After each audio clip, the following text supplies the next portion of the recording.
হযরত জিবরিল আলাইহিস সালাম বানায়া দিবে ওই বাক্সর মধ্যে তোমার সন্তানকে ঢুকায় দিয়া লক করে দিয়া ওই বাক্সটাকে নীল নদীর মধ্যে তুমি ভাসা দাও।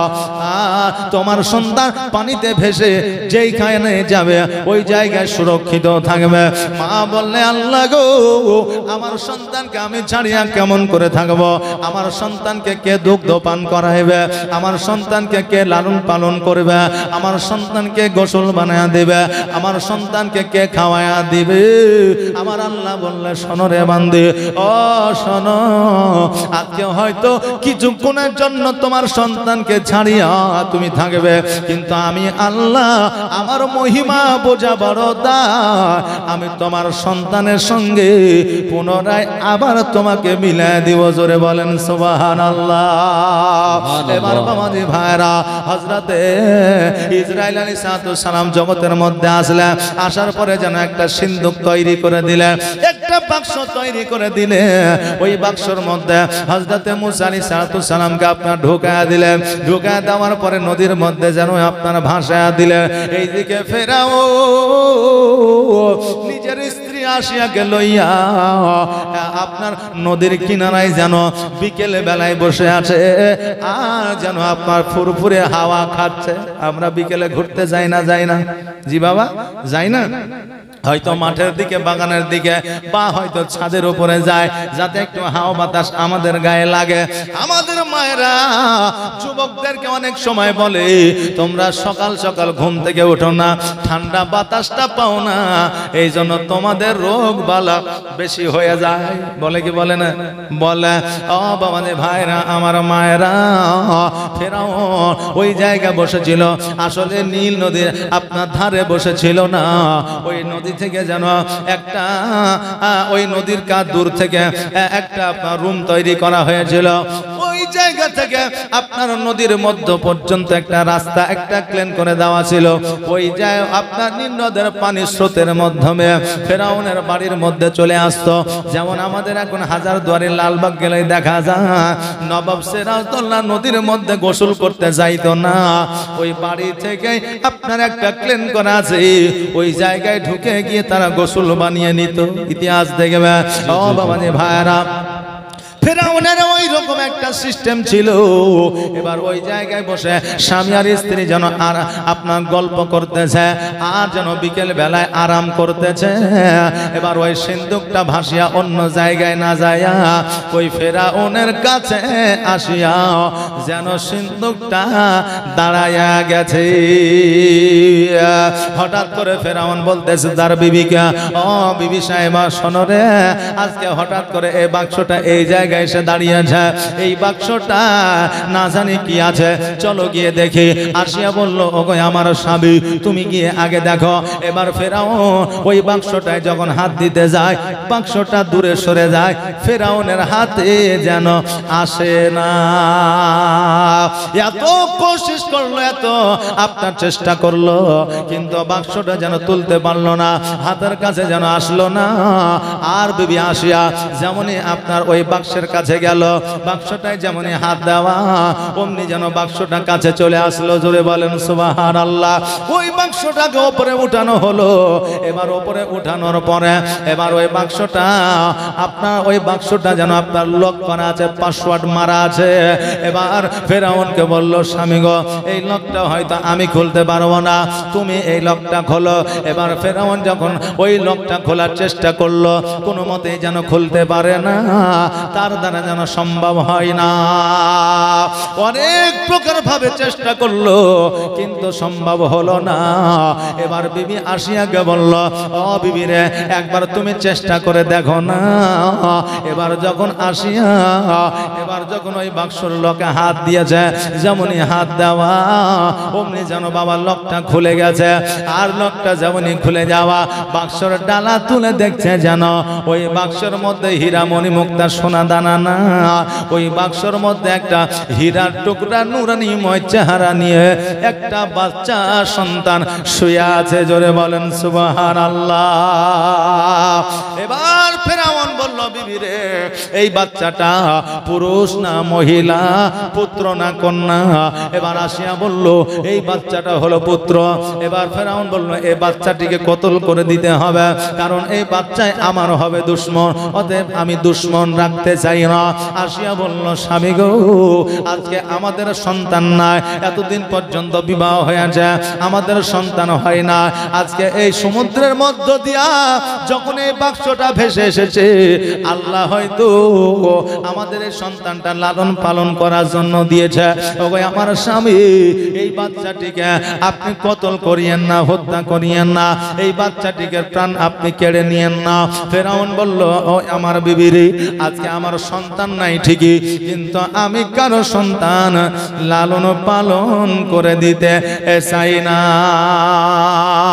ফেরাউন রাজি হইল না। আসিয়া যেন মোহাব্বতে পড়ে গেল। মুসা আলাইহিস সালামকে কোলে যেন বাবা উঠে আনিল। এবার কোলে উঠে নেওয়ার পরে রাজপ্রাসাদে নিয়ে গেল। এবার রাজপ্রাসাদে যখন নিয়ে গেল, সকল সৈন্যরা একটা আন্দোলন শুরু করলো। সারা এলাকায় যত আপনার সন্তান হয়েছিল, সকল সন্তানকে কতল করে দেওয়া হয়েছে। আজকে আপনার বাড়িতে যে সন্তানটি আছে, ওই সন্তানটিকে আমরা কতল করব। সকল সৈন্যরা যেন ক্ষিপ্ত হয়ে গেছে। এবার ফেরাউনের স্ত্রী আসিয়া বলল, শোনো গো, আজকে আমার স্বামীর কাছে আমি যাব। আমার স্বামী যদি রায় দিয়ে দেয় এই বাচ্চাটিকে কতল করা, তোমরা কতল করে দিবে। আর আমার স্বামী যদি রায় দিয়ে দেয় বাচ্চাটিকে কতল করিও না, তবে তোমরা কতল করতে পারবে না। সৈন্যরা একই বাক্যে বলে দিল, ঠিক আছে, কারণ তারা তো জানতো এতগুলো বাচ্চাকে যখন কতল করেছে, এই বাচ্চাটিকে বাঁচায় রাখবে না। এবার বিবি আসিয়াকে পাঠায় দেওয়া হলো। এবার ফেরাউনের কাছে আসলো। আসার পরে এবার নিজের স্বামীকে যেন বাবা বুঝাইতে লাগলো। স্বামীকে অনেক রকম করে আপনার বুঝাইতে লাগলো। ফেরাউন যেন বোঝে না যে সকল বাচ্চাকে কতল করেছি, এই বাচ্চাকে আমি ছাড়ব না। এইদিকে আল্লাহ তাবারাক তাআলা মুসা আলাইহিস সালামকে কেমন করে বাঁচাবে, এই অঙ্ক তো আমার আল্লাহ কষে রেখে দিয়েছে। এইদিকে আসিয়া বলল, ওগো আমার প্রাণের স্বামী, আজকে আমার বাড়িতে কোনো সন্তান নাই, আমার সময়টা কাটে না, আমার সময় অতিবাহিত হয় না। আজকে যদি আপনি এই বাচ্চাটিকে কতল করার আদেশ না দেন, আমার বেঁচে থাকার একটা রাস্তা তৈরি হয়ে যাবে। আজকে আপনার রাজপ্রাসাদটা দেখাশোনা এই বাচ্চাটাই করবে। আজকে এই বাচ্চাটিকে আপনি মনোনীত করে নেন। ফেরাউন যেন কোনো মতে রাজি হয় না। এবার বলল, আপনি যদি বাচ্চাটিকে কতল করে দেন, আমি আসিয়া আমার মনটা খারাপ হয়ে যাবে। ফেরাউন বলল, শোনো রে, আজকে ওই বাচ্চাটাকে দেখার পরে তোমার অন্তরে, তোমার দিলে যদি শান্তি পায়, তুমি আরো কয়েকটা দিন দেখে নাও, তবে ওই বাচ্চাকে ছাড় দেওয়া যাবে না। আসিয়া এবার হযরত মুসা আলাইহিস সালামকে নিয়ে যখন লালন পালন শুরু করে দিলেন, একদিন অতিবাহিত হয়ে গেল, আরো যেন মহব্বতে পড়ে গেল। সৈন্যরা যেন আন্দোলন শুরু করে দিল। এবার ওই আসিয়া একটা ফেরাউনের বাড়িতে কর্মে একটা লোক নিযুক্ত ছিল, যার মধ্যে কুষ্ঠ রোগ ছিল। কুষ্ঠ রোগকারীকে যখন আপনার মুসা আলাইহিস সালামকে তার কোলে চাপিয়ে দেওয়া হলো, তার অটোমেটিক কুষ্ঠ রোগ ভালো হয়ে গেল। যেমনই ভালো হয়ে গেল, আসিয়া বলল, আমার প্রাণের স্বামী, এই বাচ্চাটা আমাদের ভালো করার জন্য এসেছে, আমাদের ক্ষতি করার জন্য আসে না। অতএব দেখো দেখো, এই কুষ্ঠ রোগ কেউ ভালো করতে পারে না। আজকে এই বাচ্চাটিকে যখন কোলে নিয়েছে, তার অটোমেটিক কুষ্ঠ রোগ ভালো হয়ে গেছে। ফেরাউনের মাথায় একটা বুদ্ধি ঢুকলো, তাই তো রে, আজকে একে কোলে নেওয়ার কারণে এর যদি কুষ্ঠ রোগ ভালো হয়ে যায়, তবে আমার রাজপ্রাসাদের উন্নতি হবে, অবনতি হবে না। এই বলে ফেরাউন যেন আদেশ দিয়ে দিল, অনুমতি দিয়ে দিল যে এই বাচ্চাকে কতল করা যাবে না। সৈন্য রাসূলরা বলল শোনো গো এই আমাদের বাদশা আমাদের খোদা আজকে এই বাচ্চাকে আপনি যদি কতল না করে এই বাচ্চা যদি আপনার দুশমন হয় ফেরাউন বলল শোনো গো আমি এত বাচ্চাকে কতল করেছি যে আমার দুশমন তৈয়ার হওয়ার মতো জগতে আর কোন বাচ্চা পুত্র সন্তান না কিন্তু রাখে আল্লাহ মারে কে আর মারে আল্লাহ রাখে কে আল্লাহ যাকে মারবে জগতের কেউ বাঁচায় রাখতে পারবে না আর আল্লাহ যাকে রাখবে জগতের কেউ মারতে পারবে না জগতের কেউ মারতে পারবে না আর আল্লাহ যাকে মারবে জগতের কোন মানুষ তাকে রাখতে পারবে না সম্ভব হবে বাবা হবে না কারণ হইল আল্লাহ তাবারক তাআলা আমাদের প্রভু আমাদের আল্লাহ আল্লাহ আমাদের চালায় তাই আমরা চলি আল্লাহ তাবারক তাআলা বললেন হে মুসা আজকে তার কুষ্ঠ রোগ ভালো হয়ে গেল আজকে তোর নিজের স্বার্থের জন্য মুসা আলাইহিস সালামকে বাঁচায় রাখলি কতল করলি না আজকে যদি তুই একবার বলে দিতি যে এই ছেলেটির দ্বারা এই মানুষটা কুষ্ঠরোগ যেহেতু ভালো হয়ে গেল এই সন্তানটি খারাপ হতে পারে না এই চিন্তা ভাবনা যদি তোর মধ্যে আসতো আমি আল্লাহ তোকে আমি হেদায়াত করে নিতাম কিন্তু মুসা আলাইহিস সালাম কে যখন কতল করতে বারণ করে দিল মুসা আলাইহিস সালাম আসিয়ার কাছে যেন আপনার লালন পালন হতে লাগলো 2 দিন অতিবাহিত হয়ে গেল এবার বাচ্চাকে যখন দুগ্ধ দেয় দুগ্ধ যেন পান করে না অনেক নারী অনেক রমণী আসলো আসার পরে দুগ্ধ পান করার চেষ্টা করলো কিন্তু দুগ্ধ পান করে না বাইরে দুগ্ধ যখন দিল ওই দুগ্ধ পান করে না অনেক বাচ্চা আছে দেখবেন নিজের মায়ের ছাড়া অন্য অপর মায়ের দুগ্ধ পান করে না আবার অনেক বাচ্চা আছে নিজের মায়ের দুগ্ধ পান করে অপর মায়ের দুগ্ধ পান করে কিন্তু সব বাচ্চা সবার দুগ্ধ পান করে না মুসা আলাইহিস সালাম কারো স্তনে যখন মুখ দিল না কারো দুগ্ধ যখন পান করলো না আসিয়া চিন্তা করে আল্লাহ গো আজকে এই সন্তানকে কি বাঁচানো যাবে না এই সন্তানকে কি বাঁচানো যাবে না এবার তার দাসীদেরকে বলল দাসীরে বাজারে হাটে আজকে বিভিন্ন জায়গায় নারীরা থাকে তেও ব্যবসা করে আজকে ওই নারীগুলো এমনও নারী আছে যেই নারীগুলো সন্তান জন্ম দিয়েছে দুগ্ধ দিতে পারে সেই নারীগুলোকে তুমি বাইরে থেকে নিয়ে আসো যদি কারো দুগ্ধ পান করে তাদেরকে নিয়ে আসা হলো তাদের দুগ্ধ পান করা তো দূরের কথা তাদের কোলে পর্যন্ত যেতে চাইলো না এবার হঠাৎ করে একজন দাসী খবর দিল ওই আমাদের রানে এমন একজন মহিলা আছে যেই মহিলার দুগ্ধ সকল বাচ্চায় পান করে এবার বলল কোন মহিলা বলে আপনার স্বামীর দেহরক্ষিক যার নাম হলো ইমরান তার স্ত্রী সকল বাচ্চাকে দুগ্ধ পান করাইতে পারে কিন্তু আসিয়া জানে না ওটাই হলো মুসা কালিমুল্লাহর মা এবার আসিয়া বলল শোনো রে আর দেরি করিও না বাচ্চা অনেকক্ষণ ধরে দুগ্ধ পান করে না জলদি করে যা আর ওই মহিলাকে আমার রাজপ্রাসাদে নিয়ে আসো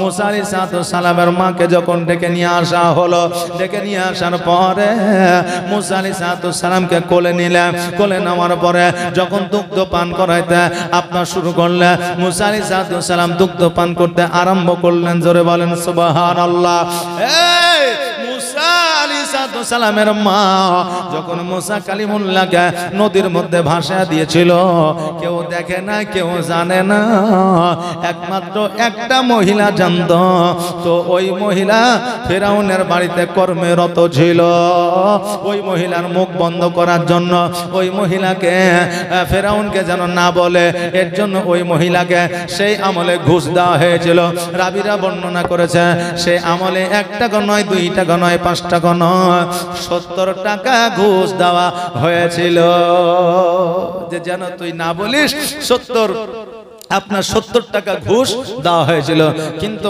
মায়েদের মনে কথা থাকা খুব মুশকিল। কথাকে বুঝতে পারলেন? মায়েদের মনে কথা থাকে না, চাই 70 টাকা ঘুষ দেন আর 70,000 টাকা ঘুষ দেন। যে আর স্বামীরা যদি ভুলবশত মায়েদের কাছ থেকে অর্থাৎ নিজের স্ত্রীর কাছ থেকে যদি টাকা ধার নিয়ে নেয়, কিয়ামত পর্যন্ত পরিশোধ হবে না। জি, 100 টাকা ধার নিয়েছেন, 1 মাস ধরে প্রতিদিন 100 টাকা করে দিচ্ছেন, টাকা রেখে দিচ্ছে, কই গো টাকা লাও, রেখে দিচ্ছে, কই গো টাকা লাও, রেখে দিচ্ছে। 1 মাস পরে যখন 2 দিন দেওয়া বন্ধ করে দিবেন, তখন ওই আপনার স্ত্রী বলবে, কই গো তুমি যে 100 টাকা করে দিছিলে, কই টাকাটা দিলে না? তো বলে 100 টাকা করে, কই টাকা তো ওইরকম কোনো মান্থলি করিনি, তুই 100 টাকা পাবি তাই আমি টাকাটা দিয়েছি, তো তুই আমার নিজের লোক, তোকে 100 টাকাই দিব, তার জন্য 1 মাস ধরে 100 টাকা দিয়েছি। ও ওগুলো তো তুমি আমাকে এমনি দিয়েছ, আমি যে 100 টাকা পাই ওই টাকাটা আগে দাও। মানে 1 মাস টাকা দিলেন, ওইটার গল্প নাই, ও যে 100 টাকা দিয়েছিল ওইটা ওকে লাগবে। হ্যাঁ বাবাজি ভাইরা, মায়েদের মনে কথা থাকে না, এই জন্য হারুন আর রশিদ বাদশা বলেছিল, ওই আমার সন্তান, জীবনের সব কথা তোমার বিবির সঙ্গে আলোচনা করবে, কিন্তু মনের কথা কোনোদিন খুলে বলবে না। হারুন আর রশিদের সন্তান চিন্তা করলো, আল্লাহ গো, যে হলো আমার অর্ধাঙ্গিনী, যে হলো আমার সঙ্গিনী, যে আমার আপদে বিপদে মুসিবতে সব জায়গায় আমার সাথে সাথে থাকবে, তাকে মনের কথা খুলে বলবো না, এটা আমার আব্বা বলে গেল, এটাকে আমি একবার ট্রাই করতে চাই, পরীক্ষা করতে চাই, কেন এই কথা বলে গেল, এই কথার মানে মতলব তো আমি বুঝতে পারলাম না। হঠাৎ করে বাজারে গেল, বাজারে যাওয়ার পরে একটা খাসি কিনলো, অর্থাৎ একটা ছাগল কিনলো। ছাগল কেনার পরে ওই ছাগলটাকে জঙ্গলে নিয়ে যাওয়া হলো, ছাগলটাকে আপনার কতল করা হলো, জবে করা হলো, জবে করার পরে ওই ছাগলটার মাথাটাকে নিয়ে গামছার মধ্যে বেঁধে নেওয়া হলো। বেঁধে নেওয়ার পরে বাড়িতে আসলো, আসার পরে বলে, বিবি রে, আজকে আমি একটা মানুষকে খুন করেছি, ওই মানুষের মাথাটাকে নিয়ে এসেছি, বাড়ির মধ্যে পুঁতে রাখো, যেন কেউ জানতে না পারে। বিবি বলছে, কেউ কি দেখেছে? বলে না দেখেনি। কেউ কি সাক্ষী আছে? বলে না, কেউ সাক্ষী নাই, একমাত্র তুমি আছো, অতএব খবরদার তুমি যেন কাউকে বলিও না। এখন বিবি বলছে যে আপনার মাথা খারাপ হয়েছে নাকি? এখন আমি যদি কাউকে বলি তাহলে তো আমারই স্বামীকে ধরে নিয়ে যাবে জেলখানায়, আর আমার স্বামী যদি জেলখানায় যায় তাহলে অসুবিধাটা তো লোকের হবে না, অসুবিধাটা আমার হবে, অতএব এই কথা কাউকে বলা যাবে না।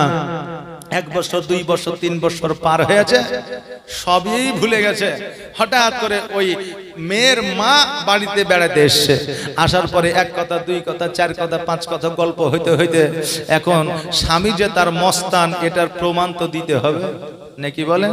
এখন অনেক মা বাপ আছে সন্তানের বড়াই গল্প করে অনেকে, জি, যদিও আর সন্তান 30 নাম্বার পায় তো অনেক সময় গল্প করে যে 130 নাম্বার পেয়েছে। জি, এইরকম লোক আছে না? না আছে। আরে তোমার সন্তানের নাম্বার নিয়ে কি হবে? তোমার সন্তানের কর্মেই মানুষ বুঝতে পারবে যে আসলে ছেলেটা ট্যালেন্টেড কিনা, নাকি বলেন? জি, এইদিকে গল্প করতে করতে এখন বলছে, মা জানিস তোর জামাই এত বড় মাস্তান যে আজকে থেকে 3 বছর আগে একটা মানুষের মাথা কেটে নিয়েছে, আমার এই ঘরের মধ্যে পুঁতে রেখেছে, কেউ জানতে পারেনি, তবে মা তোকে আমি বললাম তুই যেন কাউকে বলিস না। এখন মা বলছে, খেপি কোথাকার, আমার মাথা খারাপ হয়েছে, আমি যদি কাউকে বলতে যাই তো জেলে গেলে তো আমার জামাই যাবে, তো এই কথা কাউকে বলা যাবে না। বাড়ি চলে গেছে, আবার 6 মাস পার হয়েছে, ওর মতো একটা বয়স্ক মহিলা পেয়েছে। এখন ওই বয়স্ক মহিলাকে পাশে নিয়ে বলছে, আর বুবু জানিস আমার জামাই এত মাস্তান যে একটা মাথা কেটে বাড়িতে পুঁতে রেখেছে, হ্যাঁ, তো কেউ জানতে পারেনি। বুবু তুই যেন কাউকে বলিস না। ও বলছে যে তোমার মাথা খারাপ হয়েছে, আমাকে এতদিন এত কথা বলেছো, তুমি কি শুনেছো যে কাউকে বলেছি? যে আমি বলবো না। আবার যখন 6 মাস পার হয়েছে, ও আবার আরেকজনকে বলেছে, ওকে বলে দিয়েছে, খবরদার বহিন তুই যেন কাউকে বলিস না। ও বলেছে আমি এই কথা তোমার কথা কাউকে বলবো। 6 মাস পার হয়েছে, আবার ও আরেকজনকে বলেছে। এইভাবে বলতে বলতে গায়ে আর কেউ শুনতে বাকি নাই, সবাই শুনে নিয়েছে। পরের দিন রাত্রিবেলায় ওই হারুন আর রশিদের পুত্রের বাড়িতে পুলিশ প্রশাসন এসে হাজির হয়েছে।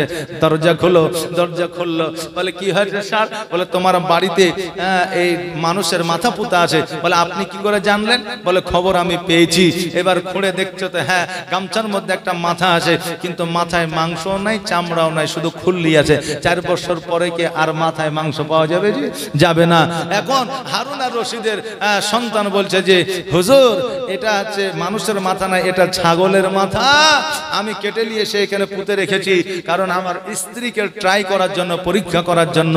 হ্যাঁ, আমার আব্বা বলে গিয়েছিল এই কথা যে মনের কথা স্ত্রীকে খুলে বলিও না, এই জন্য আমি পরীক্ষা করছিলাম। এবার প্রশাসন যখন মেশিন দিয়ে টেস্ট করে দেখলো যে না এটা আসলেই মানুষের নয়, ছাগলের মাথা, তো হারুন আর রশিদের সন্তান বুঝতে পারলো যে সব কথা বিবিকে খুলে বলতে নাই, কারণ এদের পেটে কথা থাকে না। কথা কি বুঝলেন না? এদের পেটে কথা থাকে না, এই জন্য কথা সব বলতে হয় না। অনেক স্বামী আছে দেখবেন আবেগে পড়ে, মহব্বতে পড়ে বিদেশে কি করলো না করলো সব বিবিকে বলে দেয়। আর ওই স্বামী যখন আবার বিদেশে যাবে, যত কথা বিবিকে বলে গেছে তত কথা 6 মাসে শুনতে হয়, মানে খুঁটা শুনতে হয়। ও তুমি তো ভুলে গেছিলে, তুমি যেখানে কাজ করো তার পাশেই নাকি একটা বিডি ছেলের দোকান আছে, তাইলে ওখানে বসে আছো নাকি? যে কথা বুঝলেন না? তো খবরদার তোমার পার্সোনাল কথা তোমার বিবিকে বলবে না, তবে সব কথা নয়। এখন তুমি কোন ব্যবসা করছো, এটার জন্য বিবির পরামর্শ নিতে হবে। এখন তুমি কোথায় জমি কিনছো, এটার জন্য বিবির কাছে পরামর্শ নিতে হবে। কারণ হলো যে আমার নবী পাক সাল্লাল্লাহু তাআলা আলাইহি ওয়াসাল্লাম বলেছেন যে যেই ব্যবসা হোক, বাণিজ্য হোক, চাহে জমি হোক, স্ত্রীর পরামর্শতে যদি নেওয়া হয় তো সেই সব কাজে সাকসেস হওয়া যায়। জোরে বলেন সুবহানাল্লাহ। কারণ আমার নবীজি বলেছেন যে আমি যেই দিন খাদিজার কাছ থেকে পরামর্শ নিয়ে যুদ্ধের ময়দানে যেতাম, সেই দিনই যুদ্ধে জয়লাভ করতাম। জোরে বলেন সুবহানাল্লাহ। এই জন্য সব কথা যে বলতে হয় না তা নয়, কিছু কথা আপনার লুকিয়ে রাখতে হয়। ভাবছি এখন তো এই দেশের মধ্যে, এখন গ্রামের মধ্যে, এলাকার মধ্যে আপনার কিছু পাইলট এসেছে। পাইলট বুঝেন?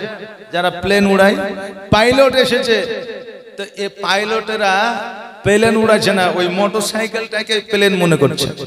জি, আর মুড়ে বাজারে আজারে এখানে সেখানে পড়ছে, হাঁটু খাম করছে, পা খাম করছে, কহিনা খাম করছে, কারো কপাল উড়ে গেছে, কারো চোখের হাঁচড়ে গেছে, বুঝলেন না? কারো দাড়ি নাই, এই মুখ পর্যন্ত ব্যান্ডেজ করে দিয়েছে। কথা বুঝলেন কিনা? এই যুবক, এই রকম কাজ যেন করিও না। বাইক চালাবা 10 মিনিটের জায়গায় তুমি 15 মিনিটে যাও, 10 মিনিটের জায়গায় 5 মিনিট করতে যেও না। কারণ ওই 5 মিনিট করতে গেলে সংক্ষেপে বিদায় নিয়ে কবরে চলে যাবে। খুবই সংক্ষেপে বিদায় নিয়ে কবরে চলে যাবে। কাঁদবে কে? তোমার বাপ মা, তোমার স্ত্রী, সন্তান। তোমার কি হবে? কিছুই হবে না। কবরে গিয়ে হা হা লাদ্রি, তোমার কিছুই হবে না। কষ্ট পাবে তোমার সন্তান আদি স্ত্রী, তোমার বাপ মা, তাছাড়া অন্য কেউ পাবে না। অতএব হুঁশিয়ার হয়ে যাও, সাবধান হয়ে যাও। বাইক নিয়েছো, মোটরসাইকেল নিয়েছো, সাবধানতা অবলম্বন করে চালাবে, যাতে কোনো রকমের মানুষের ক্ষয়ক্ষতি, তোমারও যেন কোনো ক্ষয়ক্ষতি না হয়ে যায়। বাবাজি ভাইরা, যেটা বলছিলাম, মুসা আলাইহিস সালামের মা ওই দাসীকে আপনার 70 টাকা ঘুষ দিয়েছিল যাতে ফেরাউনকে না বলে দেয়। কিন্তু এই দাসী চিন্তা করেছিল আজকে যদি ফেরাউনকে এই খবরটা আমি দিয়ে দিই, খবরটা দিয়ে দিলে আমাকে কিছু উপহার দিবে, আমাকে কিছু টাকা দিবে, আমাকে কিছু হীরামণি মুক্তা দিবে। আর হীরামণি মুক্তা যদি আমি পাই, আমি ধনী হয়ে যাব, বড় লোক হয়ে যাব, আমার অভাব অনটন থাকবে না। ওই মহিলা যখনই ফেরাউনকে বলতে গিয়েছে তখনই তার কথা বন্ধ হয়ে গিয়েছে, কথা বলতে পারে নাই। জোরে বলেন সুবহানাল্লাহ। কারণ ফুল যেমন হবে খুশবু তেমন হবে। গোলাপের কাছ থেকে সূর্যমুখের খুশবু পাওয়া যাবে না, আর সূর্যমুখের কাছ থেকে গোলাপের খুশবু পাওয়া যাবে না। ফুল যেমন হবে খুশবু তেমন হবে। এই জন্য কবি বলেছেন যে ফুল যোগ যুগান্তরে খুশবু ছড়ায়। জোরে বলবেন না সুবহানাল্লাহ? একটা আওয়াজ দিয়ে বলবেন না সুবহানাল্লাহ? সুবহানাল্লাহ। কারণ আমার আল্লাহ তাবারাক তাআলা বলেছেন ইয়া আইয়ুহাল্লাযীনা আমানু আমিনু বিল্লাহ। আমার আল্লাহ বলেছেন হে ঈমানদার ব্যক্তিগণ, তোমরা পরিপূর্ণভাবে ইসলামের মধ্যে দাখিল হয়ে দাও। জোরে বলেন সুবহানাল্লাহ। আজকে আমরা জালসার মাহফিলে বসে আছি, যারা আজকে জালসায় যতক্ষণ থাকবো ততক্ষণ শামিল হয়ে থাকবো। এই জন্য সুবহানাল্লাহ, আলহামদুলিল্লাহ, মাশাআল্লাহ একটু ঘন ঘন বলবো, যাতে একটু নেকি বেশি হয়ে যায়। জোরে বলেন সুবহানাল্লাহ। যে ফুল যুগ যুগান্তরে খুশবু ছড়ায়, এঁকেছি সে ফুল মোরা, এঁকেছি সে ফুল মোরা মনেরই কাবায়। যে ফুল যুগ যুগান্তরে খুশবু ছড়ায়। হাবিবে খোদা তিনি নবী কামলে ওয়ালা, তার ওই ছোঁয়াতে আজ দুনিয়া উজালা। তারি বিরহে দু চোখ, তারি বিরহে দু চোখ অশ্রু ঝরায়।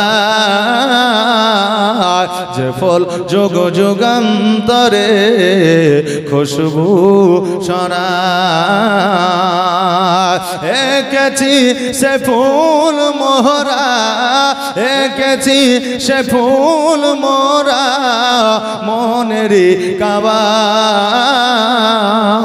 যে ফুল যুগ যুগান্তরে খুশবু ছড়ায়। যার নাত পেশ করে খোদা খোদা তালা, কবি আর কবি গাতে শত সুরের মালা। তার প্রেমে পাগল আমি, তার প্রেমে পাগল আমি, কেঁদে যে বেড়াই। যে ফুল যুগ যুগান্তরে খুশবু ছড়ায়। আল্লাহুম্মা সাল্লি আলা সাইয়্যিদিনা মাওলানা মুহাম্মাদ ওয়া আলা আলি সাইয়্যিদিনা মাওলানা মুহাম্মাদ। ওই মহিলা যখনই ফেরাউনের কাছে আসতো আর আসার পরে বলার চেষ্টা করতো, তার জবানটা বন্ধ হয়ে যাইতো। আমার আল্লাহ তাবারাক তাআলা তার জবানটা বন্ধ করে দিত। আর জবানটা যখনই বন্ধ হয়ে যাইতো ওই কথাটা ফেরাউনকে বলতে পারতো না, আর ফেরাউন খবরও পাইতো না। আমার আল্লাহ তাবারাক তাআলা যেটা মনে করবে সেটাই হবে, তার বাইরে কিছু হবে না। আমার আল্লাহ তাবারাক তাআলা একটা বাক্স তৈরি করে আমাদের দিয়ে দিয়েছে। সারা পৃথিবী আসমান জমিন সব কিছু ঢুকা দিলেও অনেকটা অর্থাৎ অর্ধেকটা খালি থেকে যায়। এই রকম বাক্স যদি আমাদের শরীরের মধ্যে তৈরি করে দিতে পারে, না জানি আল্লাহ কি না করতে পারে। আমাদের শরীরের মধ্যে এমন একটা বাক্স তৈরি করে দিয়েছে যার মধ্যে আসমান জমিন গাছপালা নদী নালা সব কিছু ঢুকে যাবে, তবু অর্ধেকটা জায়গা খালি থাকবে। জোরে বলেন সুবহানাল্লাহ। এই বাক্সটা কোথায় আছে, কি অবস্থায় আছে, কোন বাক্স, এটা কি আপনারা শুনতে চান? জি, জানতে চান? একটা ভাই আমার 1000 টাকা দেন তো। একটা ভাই আমার 1000 টাকা, বাক্সের খবরটা আপনাদেরকে আমি বলে দিয়ে যাব। যেহেতু কবরস্থান উন্নতি কল্পে আজকে যেহেতু কালেকশন করার কোনো উদ্দেশ্য নাই, যেহেতু কালকে থেকে কালেকশন হবে ইনশাআল্লাহ, আজকে প্রথম রাত্রি, তাই আপনাদের কাছে জোর জবরদস্তি কিছু নাই। একটা ভাই আমার 1000 টাকা দেন, আমি বলে দিব যে আমাদের শরীরের মধ্যে এমন একটা বাক্স আল্লাহ তাবারাক তাআলা দিয়েছেন যে সব কিছু এটে যাওয়ার পরেও অর্ধেকটা জায়গা খালি থেকে যাবে। জোরে বলেন সুবহানাল্লাহ। সুবহানাল্লাহ। আসেন তো একটা ভাই একটু চট জলদি করে আসেন। আমারে মদিনায় নিবানে দয়ার নবীজি, আমারে মদিনায় নিবানি। কে কে মদিনা যেতে চান একবার হাত উঠান তো দেখে। মদিনা কে কে যাইতে চান? মদিনা মাত্র আমরা 2 জনা যাব, 3 জনা, আর কারোর ইচ্ছা নাই যে মদিনা যাওয়ার? আরে মদিনায় গেলে আমাদের জীবনের গুনাহ খাতা মাফ হয়ে যায়। আর ওই মদিনা যাওয়ার এমন কোন মানুষ নাই যার স্বাদ নাই, প্রত্যেকেরই স্বাদ আছে। আল্লাহ যেন আমরা এখানে যতজন আছি প্রত্যেকেই একবার করেও না হলে মদিনা দেখার যেন তৌফিক ইনায়াত করে, সকলে বলে আমিন সুম্মা আমিন। আর আমার মদিনায় নিবানে দয়ার নবীজি, আমার মদিনায় নিবানে নবী, আমার মদিনায় নিবানে, তুমি আমার মদিনায় নিবানে দয়ার নবীজি, আমার মদিনায় নিবানি নবী, আমার মদিনায় নিবানি নবীজি, আমার পাগল বানায়া আছো মদিনায় লুকায়া, আমার পাগল বানায়া আছো মদিনায় লুকায়া, অন্তরেতে অন্তরেতে মদিনার পুরানি, অন্তরেতে মদিনার পুরানি দয়ার নবীজি, আমার মদিনায় নিবানি, তুমি আমার মদিনায় নিবানে দয়ার নবীজি, আমার মদিনায় নিবানি নবীজি, আমার পাগল বানায়া আছো মদিনায় লুকায়া, আমার পাগল বানায়া আছো মদিনায় লুকায়া, আর অন্তরে মদিনার পুরানে দয়ার নবীজি, আমার মদিনায় নিবানি, তুমি আমার মদিনায় নিবানি দয়ার নবীজি, আমার মদিনায় নিবানি নবী, আমার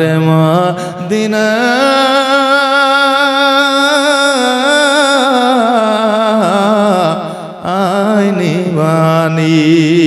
একটা ভাই আমার না 1000 টাকা নামটা লিখিয়ে যান, কালকে দিবেন না হলে পরশু দিন দিবেন, আর কাল পরশুতেও যদি না দিতে পারেন কমসে কম কুরবানির গোশত শেষ করার পরে দিয়েন, যেদিন শেষ হবে সেই দিন দিব, পারবেন না জি? একটা এতগুলো মা আছেন লক্ষ্মী ভান্ডারে এখন 1000 করে পাচ্ছেন, 2টা মা আমার 500 টাকা করে দেন তো, 2টা মা শুধু নামটা লিখিয়ে দেন জি, শুধু নামটা লিখিয়ে দিবেন কমিটির মাধ্যম দিয়ে, একটু তাড়াতাড়ি করে দেন, জীবন আপনার জীবনে আগাইতে হবে। কারণ মুসা আলাইহিস সালামের সবে মাত্র জন্ম হয়েছে, শৈশবকাল শিশুকাল বলছি, মুসা আলাইহিস সালামের অনেক ঘটনা আছে, যেই ঘটনা 3 দিন কেন 7 দিনেও শেষ করা যাবে না, অনেক ঘটনা অনেক ঘটনা।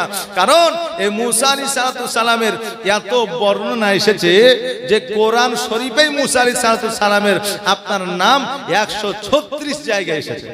সুবহানাল্লাহ। শরীফে মুসা আলাইহিস সালামের নাম এক জায়গায় 2 জায়গায় 50-100 জায়গায় নয়, 136টা জায়গায় এসেছে এই মুসা আলাইহিস সালামের জীবনী। তাহলে কতটা আপনার আছে, শুধু ইতিহাস তারপরে রাবীদের বর্ণনাই শুধু পাওয়া যায় না, কারণ এই মুসা আলাইহিস সালামের ঘটনা কোরআনুল মাজিদের মধ্যেও আপনার রয়েছে। জোরে বলেন সুবহানাল্লাহ।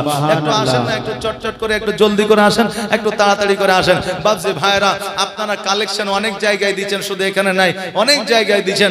আল্লাহ আমাদের দিয়েছে তাই আমরা দিচ্ছি, কারণ দান করলে আমাদের কমে যায় না, বরঞ্চ বেড়ে যায়। আল্লাহ বলছে বান্দারে তোমরা আমার হস্তে দান করো, আমি তোমাদেরকে আল্লাহ তোমাদের রুজি রোজগারে এবং তোমাদের টাকা পয়সা সোনা দানায় আমি আল্লাহ বরকত দিয়ে দিব। জোরে বলেন সুবহানাল্লাহ। একটা ভাই আমার 1000 টাকা আসেন তো, শুধু নামটা লিখিয়ে দিয়ে যাবেন। কমিটির ছেলেরা কেউ আছেন তো একটু দেখেন তো, একটু দেখেন। একটা বাবজি আমার অবশ্যই আছে, আর আমার মায়েদের দিকে দেখেন তো, 2টা মা আমার 500 টাকা করে, যদি 2টা মা আমার 500 টাকা করে দেয়, মায়েদের জন্য খাস দিলে খাস মনে দোয়া করে দিয়ে যাব। আর আজকে 2টা মায়ের কাছে যদি 500 টাকা করে না পাই, এমন দোয়া করে দিয়ে যাব যে লক্ষ্মী ভান্ডারের টাকা অ্যাকাউন্টে ঢুকবে কিন্তু তুলতে পারবে না। জি, এই দেখেন একজন মা আমার এইখানেতে ছিল, আর ছিল কিনা ছিল দেখো, দানে বোঝা গেল যে আশায় যে নিয়াতে লক্ষ্মী ভান্ডারের টাকা করে গেল দানকে কবুল করো ওগো রহমান। যোগ্য মায়ের যোগ্য সন্তান এখানেতে আসিয়া 500 টাকা দান দিল কবরস্থানের লাগিয়া। যে আশা জানিয়াতে করে গেল দান, আর দানকে কবুল করো ও রহমান। ও বাবাজি ভাইরা, দান সম্পর্কে আমরা এখনো হয়তো অভিজ্ঞ হতে পারিনি। যদি অভিজ্ঞ হইতাম এখনো পর্যন্ত বসে থাকতাম না। আচ্ছা, 2 জন বা 500 টাকা করে 1000 দেন তো। 1000 একজনে পারবেন না, 2 জনে দেন 500 টাকা করে। শুধু নামটা লিখিয়ে দেন, এখনই ক্যাশ লাগবে ওটা লাই। 2 দিন পরে দিবেন, 3 দিন পরে দিবেন। আপনাকে আরো একটা অফার দিয়ে দিলাম, কবরস্থানে যখন কাম চালু হবে তখন আপনি দিয়েন, নাকি বলেন? তখন আপনি দিয়েন। আসেন একটু তাড়াতাড়ি করে, জলদি করে আসেন। সুবহানাল্লাহ, মাশাআল্লাহ। এইদিকে বাবাজি ভাইরা, আমার হযরত মুসা আলাইহিস সালাম মা জননী দুগ্ধ পান করতে আরম্ভ করলে আপনার রাবিরা বর্ণনা করেছে, মায়ের দুগ্ধ পান করেছিলেন। একদিন নয়, 2 দিন, 2 দিন নয়, 3 দিন নয়, 1 মাস নয়, 2 মাস নয়, 4 মাস নয়, 5 মাস নয়, 6 মাস নয়, পুরো 24 মাস আমার হযরত মুসা আলাইহিস সালাম নিজের মায়ের দুগ্ধ পান করেছিলেন। জোরে বলেন সুবহানাল্লাহ। এই জন্য আমরা জানি আমাদের পুত্র সন্তানকে আমাদের মায়েরা 2 বছর দুগ্ধ পান করাইবে। ও বাবাজি ভাইরা, এবার বেরাদার, আমার মুসা আলাইহিস সালাম যখন 2 বছরের হয়ে গেছে, মুসা আলাইহিস সালাম ওনার চেহারাটা যেন একটু জলজল উজ্জ্বলতা হয়েছে। দেখবেন 1 বছর, 2 বছর, 6 মাস যখন বাচ্চাদের বয়স হয়ে যায়, বাচ্চাদের দেখতে ভালো লাগে, গঠন ভালো লাগে, বাচ্চাদের চেহারা ফুটফুটে হয়। হয় কি হয় না? জি, হয় কি হয় না? হয়। বাপজি ভাইরা, ওই সন্তানকে যে শিক্ষা দিবেন সেই শিক্ষাই পাবে। আর সন্তানকে যদি ভালো শিক্ষা দেন ভালো পাবে, খারাপ শিক্ষা দিলে খারাপ পাবে। কিন্তু মুসা আলাইহিস সালাম আল্লাহর পয়গম্বর জগতের মধ্যে এসেছে, ইনাদের মধ্যে খারাপ চরিত্র থাকবে না। সুবহানাল্লাহ। খালেক নামেতে বাবা এইখানেতে ছিল, আর ছিল কি না ছিল দেখো দানে বোঝা গেল। জানিয়াতে 500 টাকা করে গেল দান, দানকে কবুল করো ও রহমান। আল্লাহ তুমি খালেক ভাইয়ের রুজি রোজগার বরকত দিও, খেতে খামার উন্নতি দিও, ব্যবসা বাণিজ্য উন্নতি দিও, তার আত্মীয় স্বজনকে তুমি জান্নাতবাসী করে দিও, তার বালা মুসিবতকে দূর করে দিও। সকলে বলেন আমিন। আর একটা ভাই আমার 500 টাকা দিয়েন জলদি তাড়াতাড়ি করে, আপনার জন্য দোয়া করে দিয়ে যাবো, মায়েদের জন্য দোয়া করে দিয়ে যাব, স্পেশাল দোয়া করে দিয়ে যাও। এইচডি কোয়ালিটির দোয়া আছে, স্পেশাল কোয়ালিটির দোয়া আছে, 3G কোয়ালিটির দোয়া আছে, লো কোয়ালিটির দোয়া আছে। না নাই যে উঁচু মানে এইচডি মানে ভালো কোয়ালিটির দোয়া, আর লো কোয়ালিটির দোয়া আছে না নাই? যে আছে। আপনি এখন যদি বুঝিয়া না দিয়া যায় তো কালকে ওরা হারকোটায় এলাকায় রোটে যাবে যে মৌলবি বলে দিয়েছে দোয়া লো কোয়ালিটিরও আছে, হাই কোয়ালিটিরও আছে। হাই কোয়ালিটির কোনটা, লো কোয়ালিটির কোনটা, এটা আপনাদের বলে দিয়ে যায়। যে যখন আপনি মারা যাবেন, আপনার সন্তান যদি জানাজা পড়ায়, জানাজা শব্দের অর্থ কি? দোয়া। তো আপনার সন্তান যদি দোয়া জানাজা পড়ায়, তা আপনার সন্তানের অন্তরটা কাঁদবে, 2 চোখের পানি পড়বে, আর আল্লাহর কাছে দোয়া করবে। জি। আর যখন আমার মতো মাওলানা যখন আপনার জানাজা পড়াতে আসবে, তখন ওই ব্যথাটা ওই ইমামের মধ্যে থাকবে না, যেই ব্যথাটা আপনার সন্তানের থাকবে। কথা ঠিক না ভুল?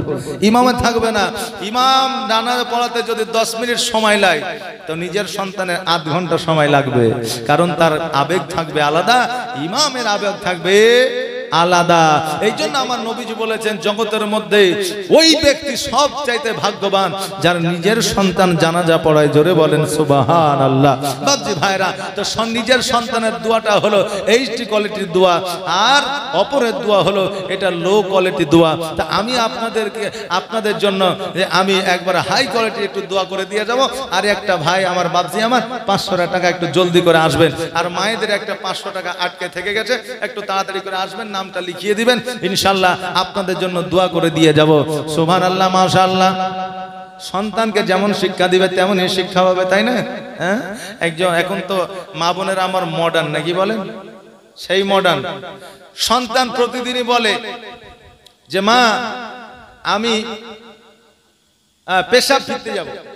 তো মা বলে পেশাব টেশাব বলিস না, কারণ লোকে নিন্দা করবে। তুই যখন পেশাব ফিরতে যাবি তখন তুই আমাকে বলবি যে গান করবো, তখন আমি বুঝে দেব। তাই নাকি? বলে হ্যাঁ ঠিক আছে।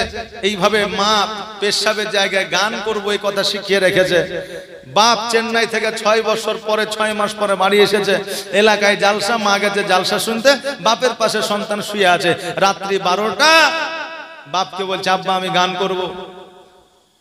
এখন বাপ বলছে যে দেশে জালসা হয়েছে আর তুই এই সময় গান করবি, এটা স্বভাব হয়? বলছে না আব্বা আমি গান করব। কিন্তু গানের মানে তো পেশাব করার, বাপ তো জানে না। গান করতে হবে না, চুপ করে শো। আবার শুয়ে 10 মিনিট পরে বলছে আব্বা গান করব। বলছে না গান করা হবে না, বাচ্চা লেগেছে কানতে। কান্না তো বন্ধ করতে হবে। এখন বাপ বলেছে এক কাজ কর, গান যখন গাহিবি, তুই যখন মানবি না, তা আমার কানে কানে আস্তে আস্তে গানটা কর। জি আস্তে আস্তে গানটা কর। আর অমনি বললেন বাচ্চা উঠে প্যান্ট খুলে বাপের কানে গান করে দিয়েছে, অর্থাৎ পেশাব করে দিয়েছে। কথা বললেন না? এখন বাপ বলছে এটা কি করছিস? তো বলছে এটাই তো আমার গান। বলছে কে শিখালে? বলছে মা শিখিয়েছে। বলে তোর মা আসুক দেখছি। জি তোর মা আসুক। তো বাচ্চাকে ছোট থেকে যেটা শিখাবেন সেটাই শিখবে। অতএব বাচ্চাদের আমরা সুশিক্ষায় শিক্ষিত করব, ভালো পথ দেখাবো, যেই পথে চললে তাদের দ্বারা ভুল হবে না, গুনাহ হবে না, তাদের দ্বারা চিটারি হবে না, বাটপারি হবে না, ঘুষ হবে না, সুদ হবে না। এই রকম শিক্ষা আমরা বাচ্চাদের দিব। আল্লাহ তাবারক তাআলা যেন সেই তৌফিক দান করে। সকলে বলেন আমিন সুম্মা আমিন। বাবাজি ভাইরা, বাচ্চারা যখন 6 মাসের হয়ে যায়, 1 বছর 2 বছরের যখন হয়, বাচ্চাদের চেহারাটা অন্যরকম হয়, দেখতে সুন্দর হয়। এই দিকে মুসা আলাইহিস সালামকে ফেরাউন কিন্তু কোলে নিয়েছে। কোলে নেওয়ার পরে মুসা আলাইহিস সালামের দিকে তাকাচ্ছে, আর মুসা আলাইহিস সালামকে যেন আদর করছে, যত্ন করছে।